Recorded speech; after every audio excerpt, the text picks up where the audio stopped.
Bueno, lo leo.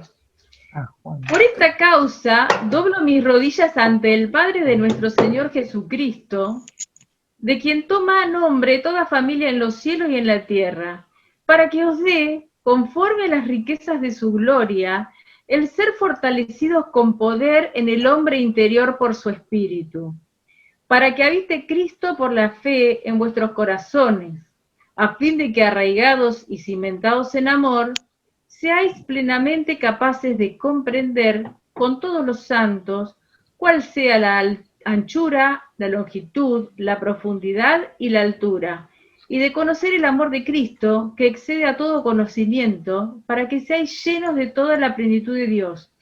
Y a aquel que es poderoso para hacer todas las cosas mucho más abundantemente de lo que pedimos o entendemos, según el poder que actúa en nosotros, a él sea gloria en la Iglesia en Cristo Jesús, por todas las edades, por los siglos de los siglos. Amén. No cierren Efesios porque vamos a estar ahí. Pablo escribe esta carta. Cuando Pablo la escribe, estaba preso probablemente en Roma. No estaba preso seguramente en una cárcel, sino que estaba encadenado, estaba en una casa encadenado a un soldado romano. Cada tanto cambiaba el soldado y quedaba encadenado siempre un soldado. Entonces, en esta situación, uno se imagina al soldado que estaba atado, encadenado a un judío extraño, que lo iban a visitar, que yo me imagino a Timoteo, a Tíquico, lo van a visitar y da pena.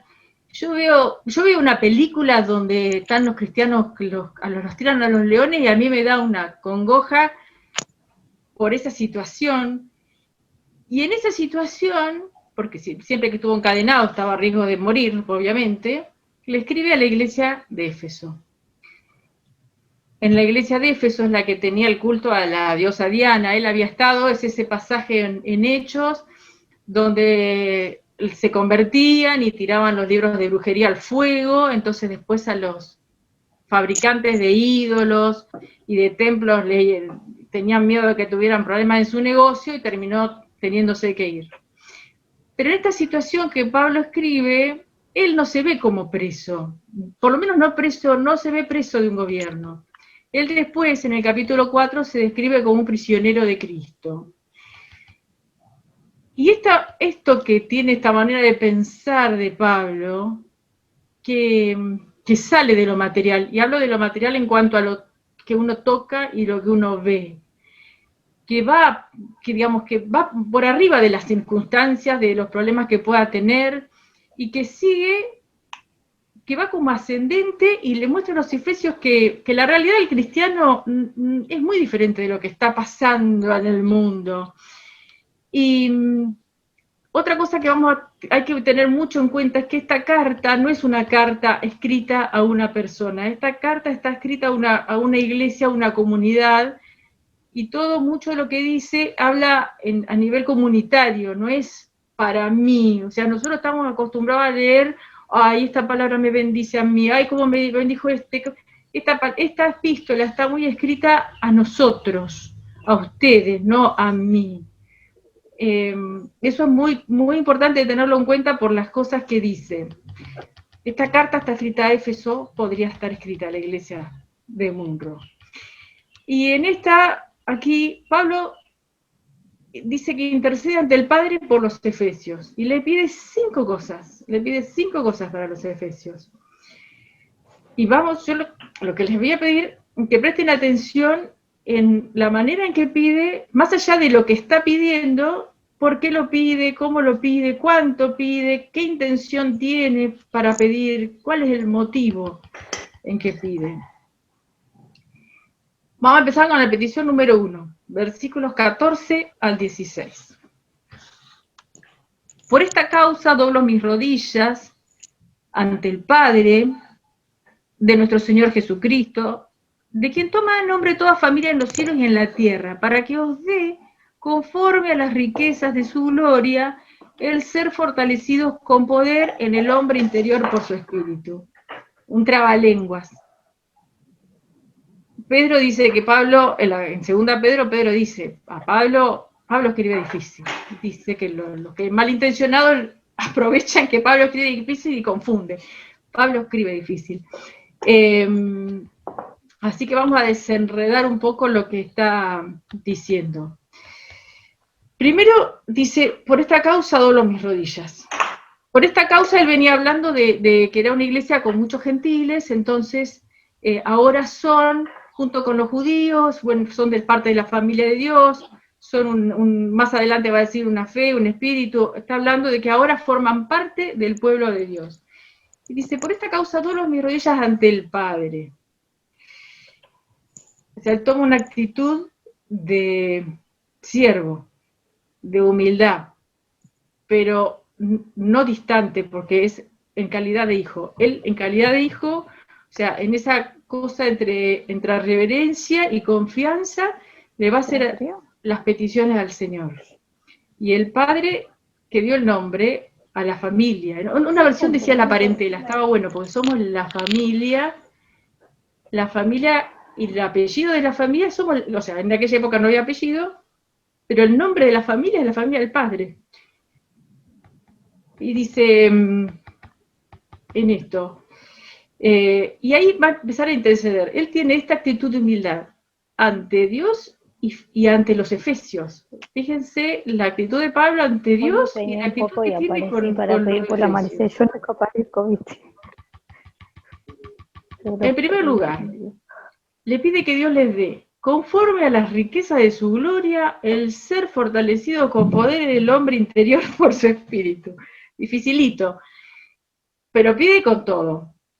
Entonces le pide que sean, en realidad le piden que sean fortalecidos con poder. Y cuando nosotros en general pensamos el poder, pensamos en que se sane a alguien, en mover montañas, en cuando se abren las cárceles, y eso es poder, y sí, pero acá no está hablando, y estamos todos de acuerdo que Dios lo pudo hacer antes y lo puede hacer ahora, pero que está hablando del poder de ser fortalecidos en el hombre interior, por su espíritu, un poder que viene para adentro y de ahí se exterioriza.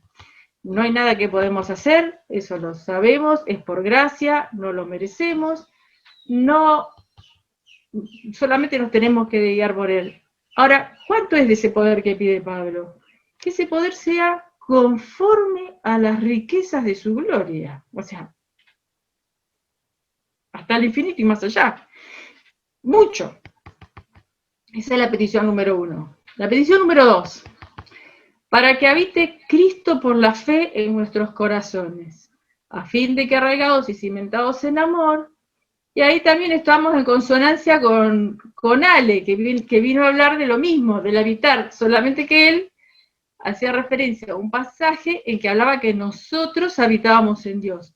Y acá es la misma figura, pero que él habita en nosotros. Le estaba hablando a una iglesia de creyentes, o sea que ellos ya tenían a Cristo, pero acá le está pidiendo que more, que tome morada, ¿y en dónde? No entre las costillitas o en un costadito, en nuestros corazones. Nosotros que tengamos conciencia de su presencia y una rendición total siempre. Esta es la segunda petición, esta que habite no es en los más inteligentes, los más líderes, los más ricos, los más pobres, en todos y en cada uno. Y la única manera, esto va a ser por la gracia de Dios. La segunda petición, este regalo que Cristo haciendo el hogar en nosotros. Esa fue la segunda petición. Y dice, ¿a fin de qué? Esa petición igual está arraigada a la primera, porque dice, si Cristo habita en nosotros, vamos a ser fortalecidos con el poder en la medida de la gloria. Son como enlazadas las peticiones. Y dice, ¿para qué? ¿Para qué? Para que arraigados y cimentados en amor, seamos capaces, y de ahí viene la tercera y cuarta, seamos capaces de comprender, arraigados. Ahí toma dos figuras.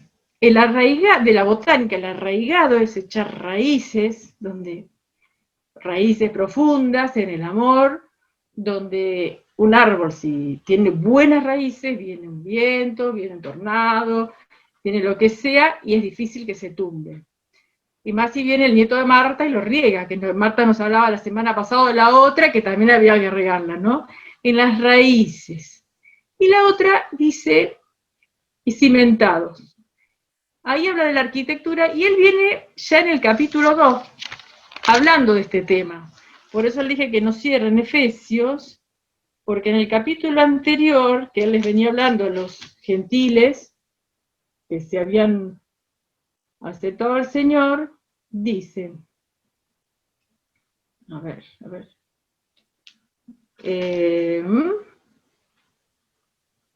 dice el capítulo 2, versículo 6.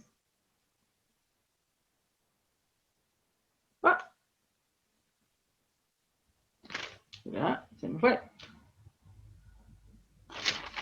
No, versículo 6 no. Versículo 19.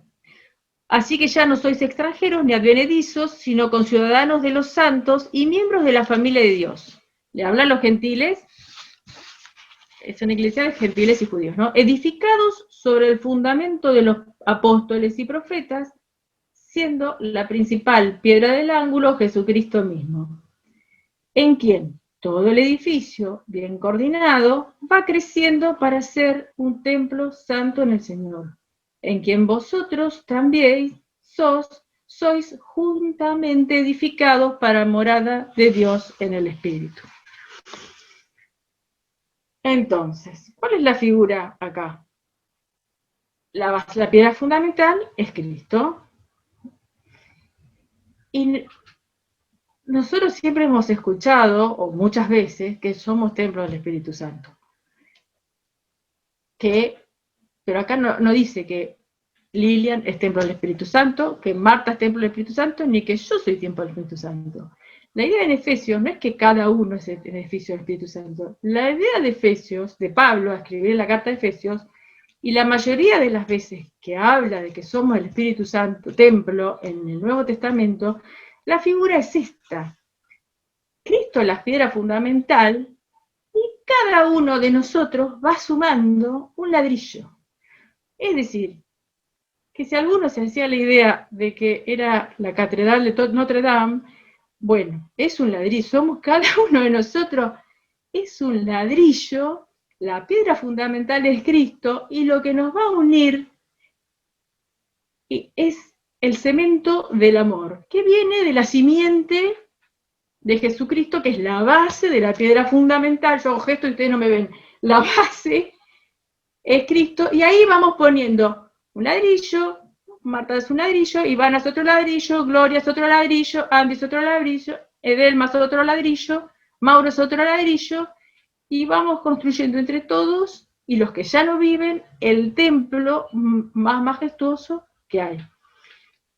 Tarea, busquen las cosas donde habla del templo del Espíritu Santo, y generalmente la Biblia tiene esta idea. La idea de que somos juntos, ya como ya dije antes, es una idea que no es una carta que no es individual, es una carta que está escrita hacia una comunidad, y como esa la tenemos que leer. Estamos muy acostumbrados en pensar en singular, y no todo está escrito en singular.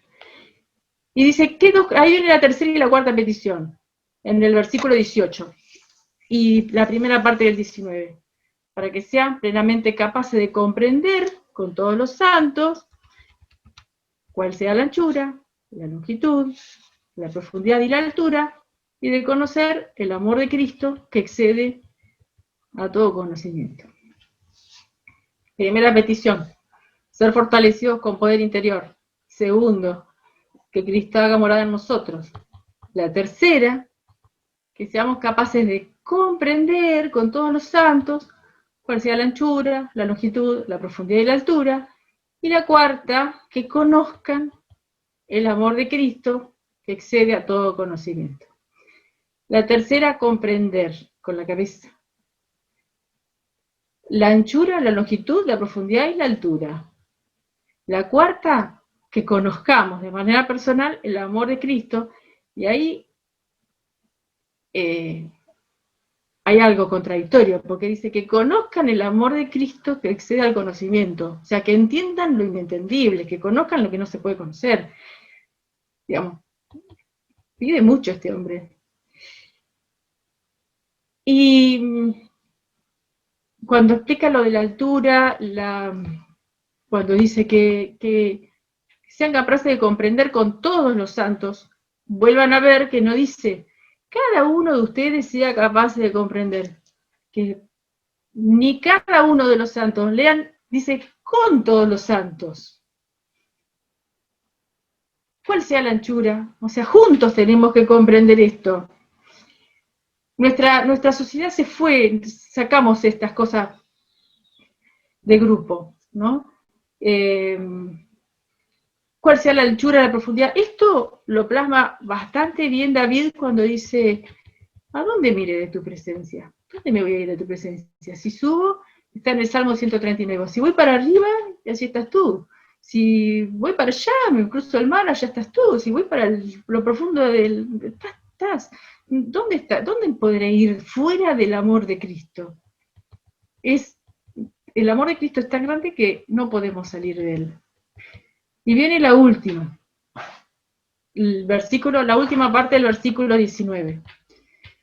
¿Para qué todo esto? ¿Para qué?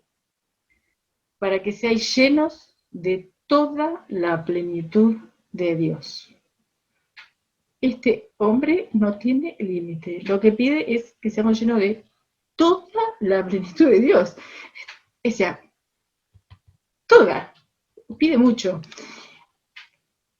También vemos en general en Pablo que él no habla de un suceso, es como un proceso. ¿Vio? Cuando dicen progreso a la meta, habla como un recorrido.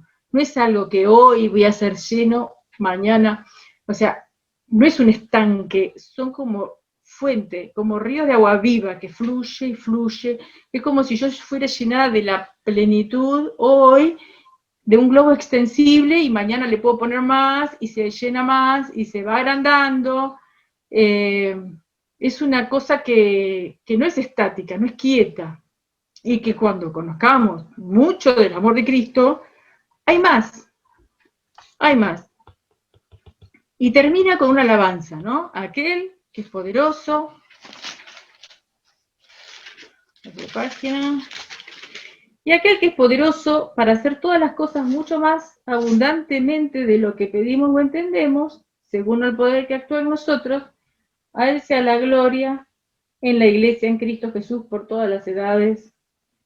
Aquel que es poderoso para hacer todas las cosas mucho más de lo que mucho más abundantemente de lo que pedimos o entendemos. Está diciendo, si yo le estoy pidiendo mucho, él puede darme más. O sea, Pablo termina dándole gloria a Dios porque está convencido de que a pesar de que él está pidiendo mucho, es poco para lo que Dios tiene para dar. Es mucho.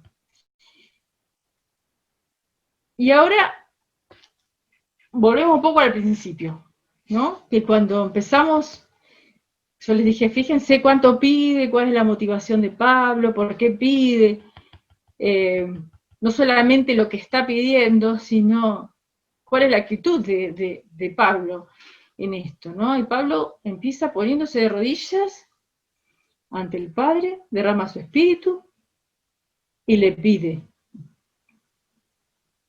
con un gran amor hacia sus hermanos, 5 cosas.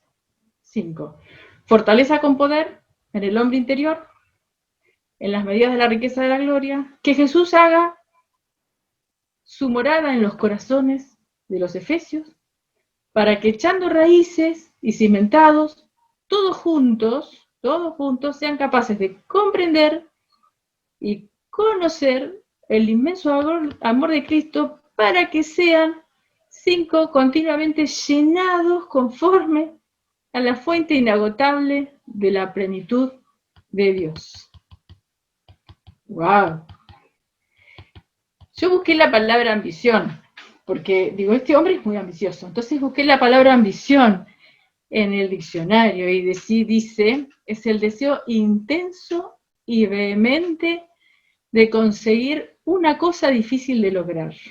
Este hombre, digo, tenía una ambición desmedida, pero esa ambición no era para sí mismo, era para los otros, era una ambición como generosa, ¿no? Pedirle que que sean llenos de toda la plenitud de Dios, el amor ilimitado, la llenura total, el poder ilimitado. Este hombre iba con los botines de punta, iba con todo, ¿no? Y lo pide para los otros. Y a mí me pasa cuando uno empieza a leer una carta y dice, bueno, esta la escribió Pablo, yo empiezo y leo y digo, esta carta, bueno, yo voy a tener en cuenta que la escribió en cadenas, porque nos enseñan a saber el contexto, pero cuando voy leyendo, yo me voy olvidando de que está en cadenas, me olvido de que, porque él no se ve, yo veo, él no se ve a sí mismo en cadenas, y no nos transmite que él estuviera en cadenas, porque él, como dice al principio, en el versículo que le sigue a todo esto, en el 4.1, dice, yo estoy encadenado a causa de Cristo. Él la única cadena que tenía era a Cristo, no al imperio. Y cuando Santiago dice, ustedes no reciben, o reciben poco, porque piden mal, o no piden, o cuando piden, piden mal, piden cosas pequeñas, y está bien, porque yo me lo imagino a Pablo pidiendo por todo el tiempo, o sea, esa relación personal, y está genial, a mí me encanta cuando uno pide porque le arranque el auto, pero creo que debe ser la actitud de todos, tener un problema y recurrir al Señor, pero no nos quedemos en el cambio chico, porque podemos pedir mucho. Lo que nos enseña Pablo con este tipo de oración es que podemos pedir tan alto, podemos mirar y pedir muy alto. No importa cuánto alto pidamos, Dios tiene cosas más altas todavía para nosotros. Y eso es, si alguien quiere, si quieren desmutearse.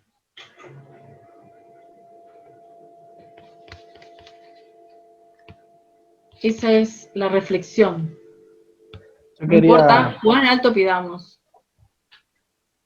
Así es. Yo quería decir algo al respecto de esto, de que ahí cuando Pablo dice que Dios puede darnos mucho más de lo que nosotros pedimos, ¿no? Que por ahí es mucho más de lo que nosotros conocemos en realidad, porque por ahí nosotros estamos limitados al problema nuestro, o a la situación nuestra, o del hermano, del amigo, pero Dios a la vez cuando trabaja, no solo trabaja en ese problema puntual, sino también está trabajando en otras cosas, porque por ahí alguien pide por una solución física, o por que Dios haga un milagro físico, pero Dios hace el milagro físico, lo puede hacer, pero también hace un milagro emocional, también toca el corazón, también lleva el mensaje de salvación, que a veces nosotros pedimos algo porque es lo que conocemos, pero Dios está en otros detalles que nosotros ni los vemos o ni nos enteramos. Entonces está bueno eso de también darle gracias a Dios por las cosas que hace, sí, y que a veces nosotros ni las notamos, o las notamos después cuando ya vemos el fruto, pero en el proceso que pedimos a veces ignoramos. A mí me gusta cuando oro en lo personal es decir, bueno, que yo te pido esto, pero que se haga tu voluntad, porque por ahí uno pide limitadamente y Dios en realidad tiene otros planes, entonces por ahí si uno se equivoca es mejor que Dios haga su voluntad, que va bien la cosa, es mejor así a que uno pida de forma limitada, ¿no? Sí, yo, una de las cosas que quería resaltar es que a veces las personas llegan a la iglesia y les gusta el ambiente, pero a lo mejor no profundizan, solamente se quedan con que, ay, qué buena que es esta gente, y piden por oración, o como si fuera un club de buenos amigos, pero les falta el tema de profundizar, de tener ese contacto con la palabra, cada una de las cosas que decías, comprender, y para comprender hay que poner el tiempo de escuchar los mensajes, de tener comunión cuando hay un estudio bíblico, tratar de participar, tiene que ver con la lectura diaria de la palabra, o sea, con intimar, no quedarse con la superficie de la religión, porque si no voy el domingo a la iglesia o me conecto al Zoom los domingos y es como la caparazón, pero no hay una inmersión en lo que realmente el Señor quiere de nosotros, porque para que nosotros estemos con Él y Él esté con nosotros, tiene que ser algo íntimo. No sé si soy clara en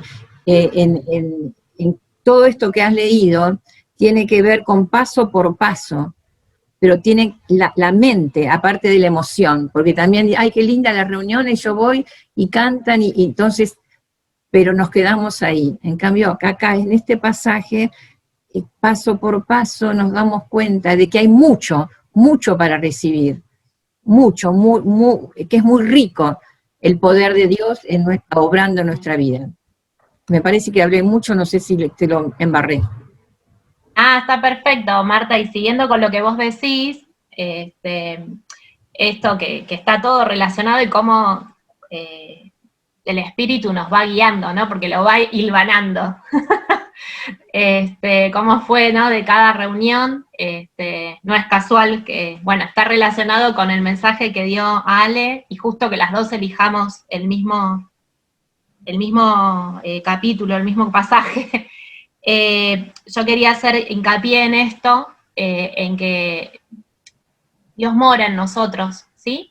Pero nosotros tuvimos, cuando lo aceptamos a Jesús en nuestro corazón, tocó nuestro espíritu y se unió, pero después nosotros tenemos que decidir que toque nuestra alma, nuestra voluntad, nuestro corazón. Dice que Él hace hogar, en otra versión dice, para que Cristo haga su hogar en vuestros corazones. Entonces también es una decisión nuestra que toque todo, que llene todo. A mí, Pablo, me encanta. Me encanta porque va a fondo y siempre hay más de Dios. O sea, en lo mucho, en lo poco, en todo está. Si lo dejamos, va a estar en todo, y cosas que ni siquiera imaginemos, no lo podemos razonar, lo va a hacer.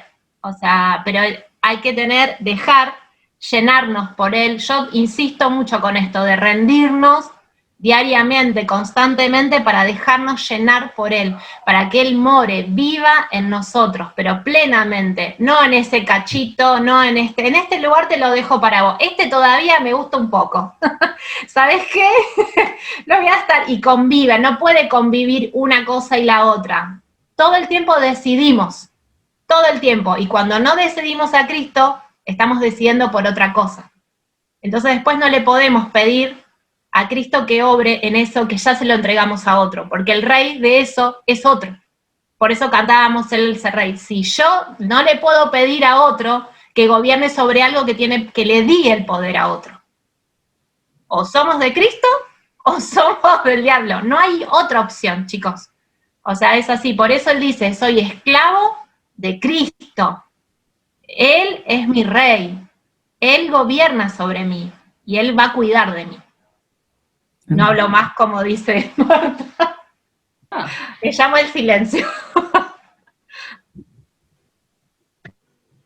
Al principio a mí me chocaba cuando esa frase que Pablo dice, sed imitadores de mí como yo de Cristo, me caía mal, porque parecía muy agrandado, pero la verdad que era realista. O sea, Pablo es un grosso.